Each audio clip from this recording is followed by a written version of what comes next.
Ems, if you could give me a translation of that, then I'll answer your question. There's still something to do with snakes, but Sagittarius, that's also a star sign, eh? But which one is it?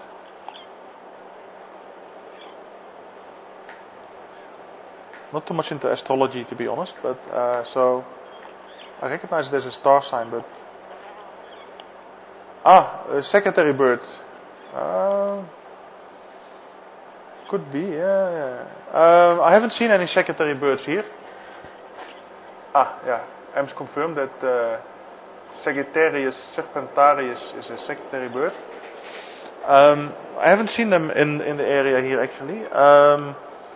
I think they are around somewhere in the larger area at least, but I'm not sure how close to here that actually they do occur.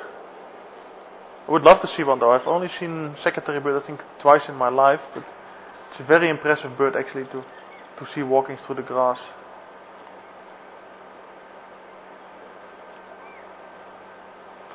But it needs typically I think quite open area, so it's a bit limited here I guess where it can actually live. But yeah, it should, in theory it should occur in this area, but that's the thing also with distribution maps. If you get a distribution map, you can see, okay, maybe it occurs in potentially all over South Africa, but it still requires the correct habitat and environment and open grassland or forest for species to occur there. And then even then sometimes, especially if there are species that don't have a very large population, then there might still be areas where they could potentially occur, but that you still don't see them too much. So potentially yes, they could be here. I haven't seen them yet, but given that I haven't been here that long, so they might still be around.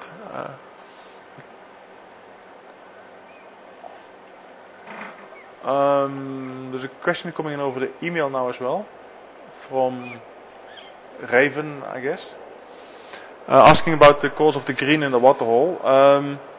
Well, the green is some algae that started growing after the first rains. So instead of the rain eliminating it, I think the rain actually started the development of it. And yeah, I think it's probably going to be around for a while longer.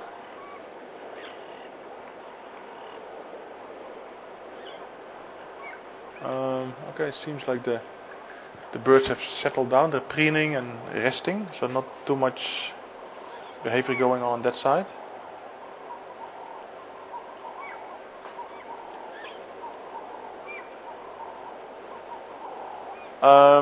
Question from Karen about woodpeckers in the Juma area. Well, we've got several woodpeckers that occur here.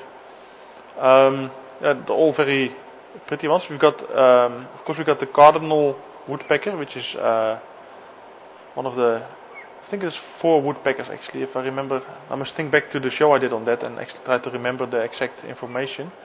There's definitely the cardinal woodpecker that we have here. Then of course we have the golden-tailed woodpecker, Bennett's woodpecker, and the other one, I think bearded woodpecker. And they all look similar in a sense. There's small detail differences. But yeah, it's difficult to just explain them. But as far as I know, there's 4 woodpeckers that occur in this species. So bearded, Bennett's, cardinal, and did I say now? Golden-tailed, I believe. Yeah.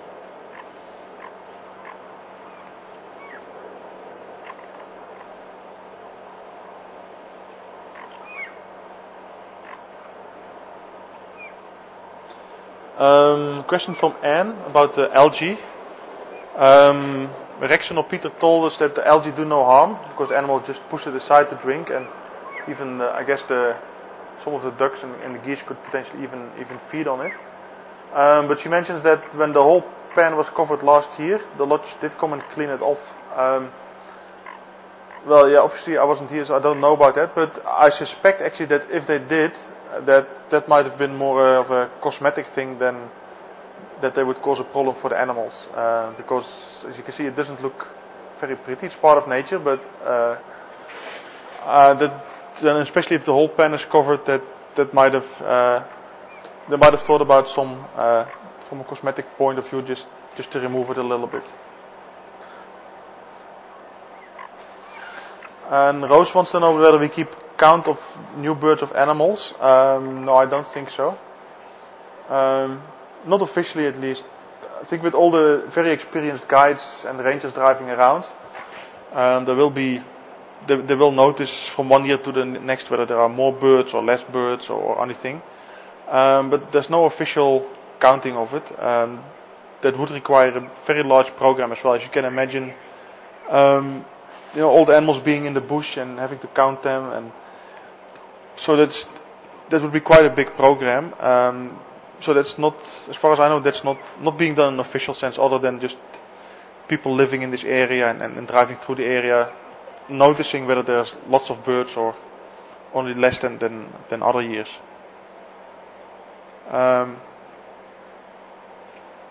But I've been talking a lot, and Herman is just sitting here quietly, hoping that I'm not going to give the microphone to him, maybe, or wishing I will. No problem. You got no problem? Okay, then. Now I'm still here, guys. We're still looking at the Egyptian geese and the hadidas. It seems like the warthog moved off. Oh, it's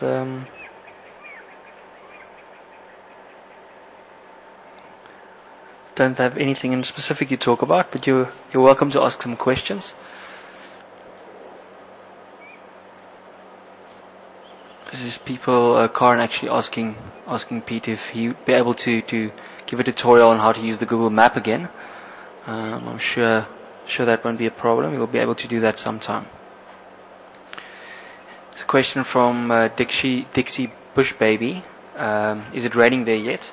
Every now and then we get a little bit of rain, but no, not enough to make a huge difference. So hopefully, as Peter says every day hopefully we'll get our big rain. And that'll of course make a dramatic change in the whole area. Everything will look totally different. Yeah, that'll be very nice if this happens before my leave. Just another question from Karen asking me to share some of the experience to go out with the movies with the Dixie kids. It was we touched on it over fireside chat, but it was definitely an absolutely amazing experience just to be able to see these kids react towards things they've never seen in their lives before. It was. I felt a bit like a kid again myself. Play around and it's weird because kids, they perceive. I also said that at fireside chat, but kids perceive the world and everything around them quite differently from adults. So it was just wide-eyed children is always something interesting to look at, and then just to let them play around with the camera a bit was also a lot of fun. They couldn't really believe or understand that they can be able to see themselves on a camera and then play the tape back and see themselves again. So and of course a very special moment when they came down the elevator with the massive mirror on the one side. They just started dancing, and Rexon told me they've never seen such a big mirror before. So they normally have the normal size mirrors where they can only see their faces, and now they could see their whole bodies and the surroundings and everything, and they just started dancing and just having a good time.